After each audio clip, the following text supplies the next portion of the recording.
Sa Pakistan, nag-aasawa yung mga lalaki kahit hindi nila gusto. Hindi nila mahal para sa para sa magulang nila.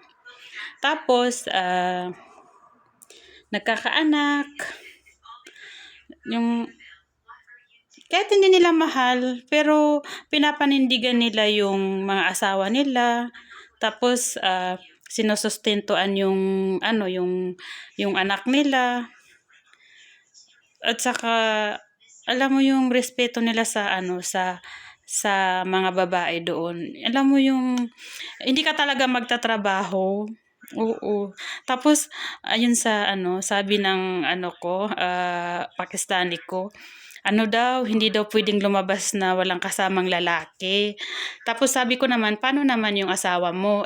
Nandito ka. Sabi niya, mga kapatid ko, sabi niya, kung pupunta ng palengke, ganun. Kapatid daw niya na lalaki, yung kasama ng asawa niya pag umaalis. So, yun. 'Di ba parang prinsesa? Pero hindi talaga siya yung yun talaga, Disney princess, hindi.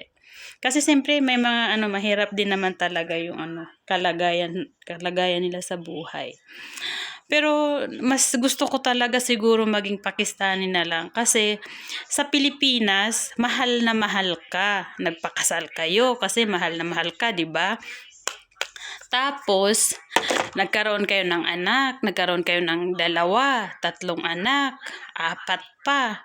Tapos love marriage yun, ha, kasi nga sa Pilipinas hindi tayo magpapakasal sa hindi natin mahal, eh.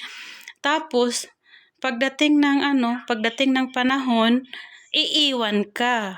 Maghahanap yung asawa mong lalaki ng mas bata, mas maganda, 'di ba? So,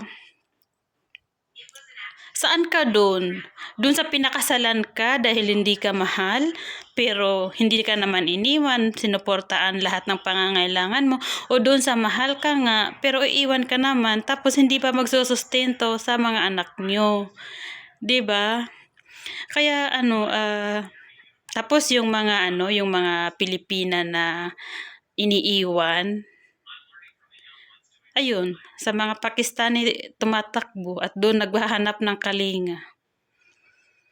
Kaya nga nakaka-proud na kahit pangalawa lang, at least mahal. At saka basta mas gusto ko talaga yung Pakistani, iwan ko. Masarap kasi sila magmahal. Ay, Diyos ko, subukan nyo para malaman nyo.